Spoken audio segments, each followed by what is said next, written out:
Hello, leaders, and welcome to the weekend edition of Run to Your Leadership Challenges. So this whole week, we've been talking about the challenge of sexual harassment in the workplace.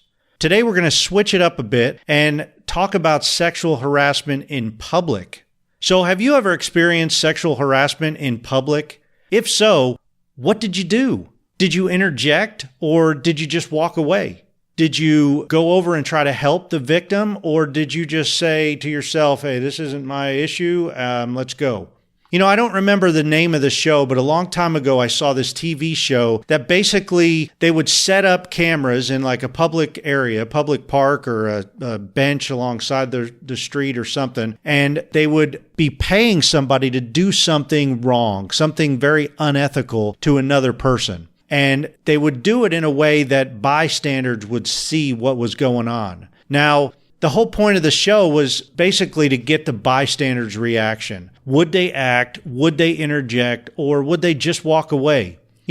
Some people would interject and they'd run to help the victim in this case. But unfortunately, many of the people just kind of saw what was happening, but then they just turned and walked away and they did nothing. Can you imagine if you were the victim and you knew people were nearby and saw that and they didn't come to help you? What if your spouse or children were the victims? Wouldn't you want somebody to help them out if they were in danger? Well, sexual harassment is a criminal act. And first and foremost, we should be willing to stand up and protect people who cannot protect themselves. Sexual harassment can come in very mild forms, such as like something as simple as a wolf whistle, that type of whistle. Or it could be like a major form of threatening somebody to do sexual favors for something in return, or improper touching or something like that. So when you think of sexual harassment, the most major form is sexual assault, but most of the times, it starts with people just thinking they can get away with those minor infractions. The improper touching, the improper comments, the wolf whistle, stuff like that. So if you see or witness something like this going on, wouldn't you want to step in? Wouldn't you want somebody else to step in? The bottom line is we never take off our leadership hat when we leave our workplace.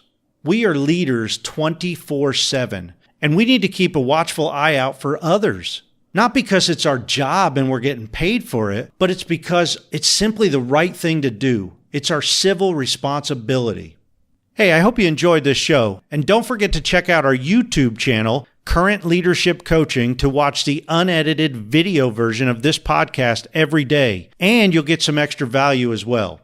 Please join us next week as we talk about the leadership challenge of mental health issues in the workplace. As always, I really appreciate you for listening. Have a great rest of your weekend, and until Monday, run to your challenges.